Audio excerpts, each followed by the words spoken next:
Today on DC News Now, CVS closing another DC location. What are we going to do? The decision to shut more store doors. It is finally feeling comfortable again as we begin this week, but we'll let you know when heat and humidity will rise ahead of the next cold front. Treading on thin ice after a record-breaking weekend. It's really scorching outside, so it's really good to be here. How people in Fairfax are finding ways to stay cool. An extra set of eyes for the district. Why DC police say the new tool is working to fight crime. A Maryland softball coach helping others by setting an example. The work he's doing in today's DMV Doer. You're watching the station covering all of the DMV. This is DC News Now. And thank you for joining us on this Monday for DC News Now at 4. I'm Mark Hall. And I'm Tosa Fakile. New this afternoon, a Northwest DC CVS pharmacy is set to close next month. Neighbors already raising concerns about access to essential goods and prescription drugs. That's where we find DC News Now's Randy Bass. He's at the Kennedy Street CVS with more details. Randy.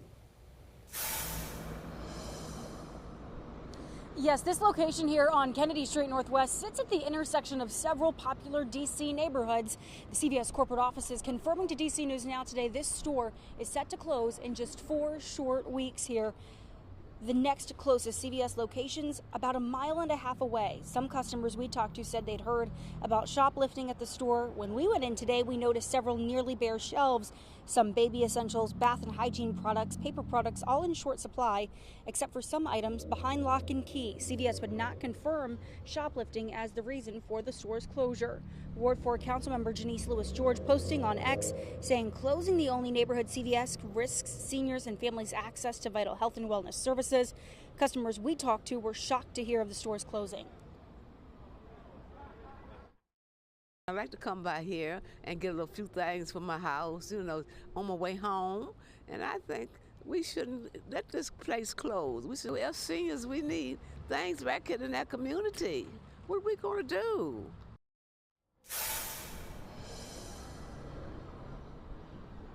Now, when we asked the CVS corporate offices why the store was closing today, the company said maintaining access to pharmacy services in the communities we serve is an important factor we consider when making store closure decisions. Other factors include local market dynamics, population shifts, a community store density, and ensuring there are other geographic access points to meet the needs of the community.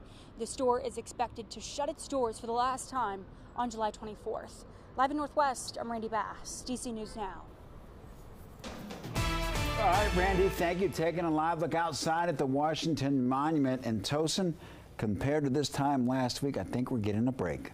Amen to that. Let's get on over to meteorologist Damon Matson for a first look at our forecast. And Damon, honestly, today you could literally feel the difference in temperature compared to Saturday, Sunday, all of last week. Yeah, and it's not just the temperatures, too. We finally got rid of a lot of that humidity that made it feel so stifling over this past weekend. Yes, we had temperatures near 100 degrees on Saturday and Sunday. So this right here is an improvement. No doubt still warm at around 90 degrees in and around the D.C. metro. Some lower 90s in southern Maryland. But as you go north and west, how about 82 in Winchester, 84 in Martinsburg and Leesburg? What a big time difference compared to just the last couple of days. But here is where we really notice the difference. Yes, we still feel that warmth when you're in that direct sunlight out there late this afternoon, but the dew points have plummeted all the way down into the 50s, even some upper 40s. It feels downright comfortable as we go toward the end of the day, and we're going to try and hold on to this more comfortable air for as long as we possibly can. At the very least, we'll have that throughout the rest of your evening. And the warm temperatures we have out there right now will eventually start to cool off. We should drop down into the 70s once the night gets going, 9, 10, 11 o'clock. And for the first time in a few nights, it will actually feel a little cool out there. So we'll have to enjoy this because there are some changes on the horizon, folks. We'll talk about when some heat and humidity could be returning, as well as the chance for storms coming up in your full forecast in just a bit. All right, Damon, thank you. DC's police department announced earlier today a few more tools to fight crime in the nation's capital. Take a look at your screen. The department unveiled a new helicopter they say will replace an old one, and plus a new aerial drone to use in tactical situations. DC News Now's Leonard and Fleming live at MPD's hangar this afternoon. Leonard, what does all of this mean for the public? Well, you know, Police Chief Pamela Smith, she says they need more eyes in the sky, as you can see behind us. And they say this is needed to help fight crime in a time with less boots on the ground. DC Police unveiled their new helicopter called Falcon 1 that cost $6.2 million. The department also has 5 new drones for nearly $16,000 apiece, all paid for out of MPD's budget. DC police officials say that its helicopters helped in 76 arrests last year. DC Police Chief Pamela Smith says these extra eyes in the skies are needed. The drones will have the capabilities of being downloaded in real time. This just gives us more capabilities of having eyes in the sky. With our helicopter now being able to have the new technology that it has, this is a true game changer, not just for our agency, but for the District of Columbia. Coming up at 5, you will hear from a few people who have differing opinions on what this new technology means. Reporting from Southwest, Leonard and Fleming, DC News Now, back to you.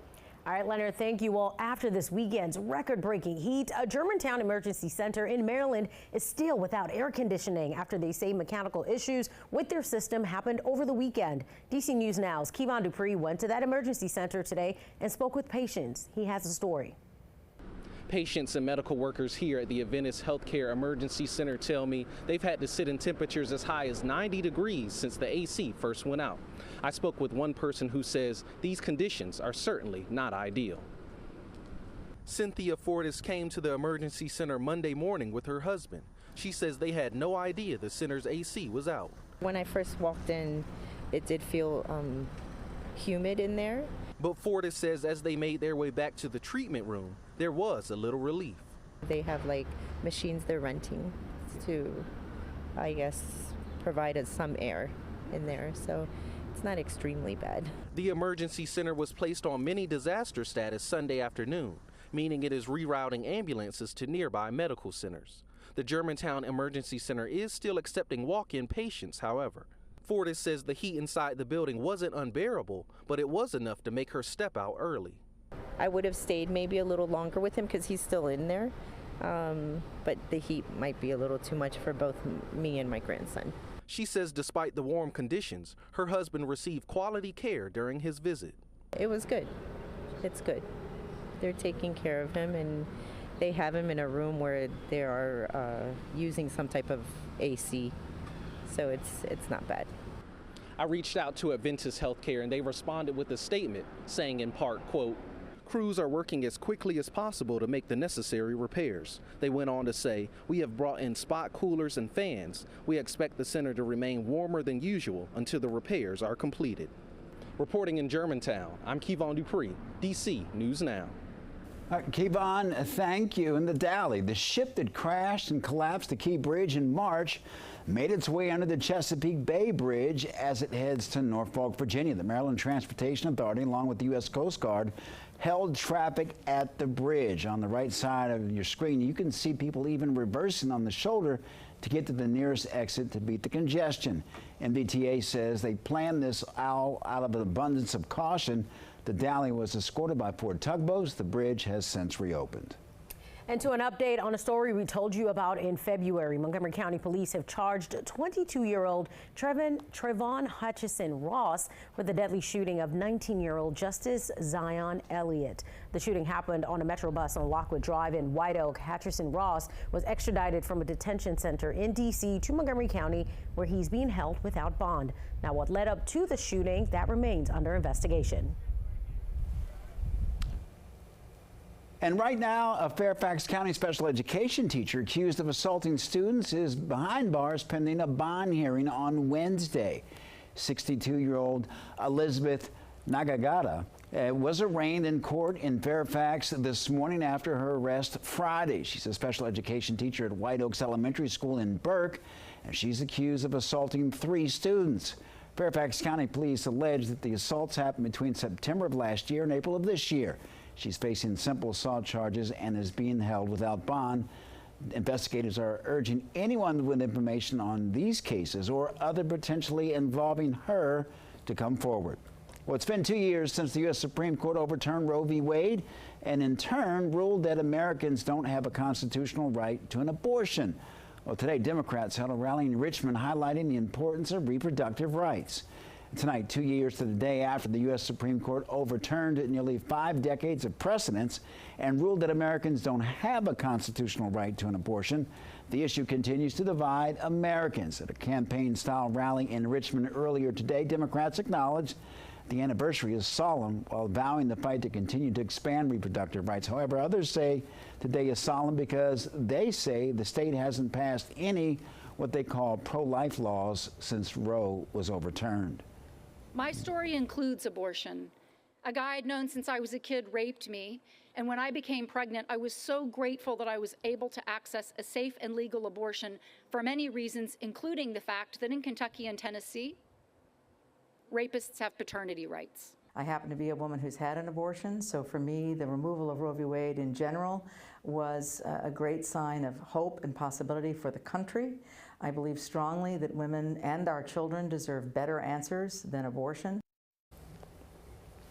Want to point out abortion remains legal in Virginia through the first 2 trimesters, and in the 3rd trimester if the life or health of the mother is at risk. And we'll have a full report from our national correspondent, Jesse Tenor.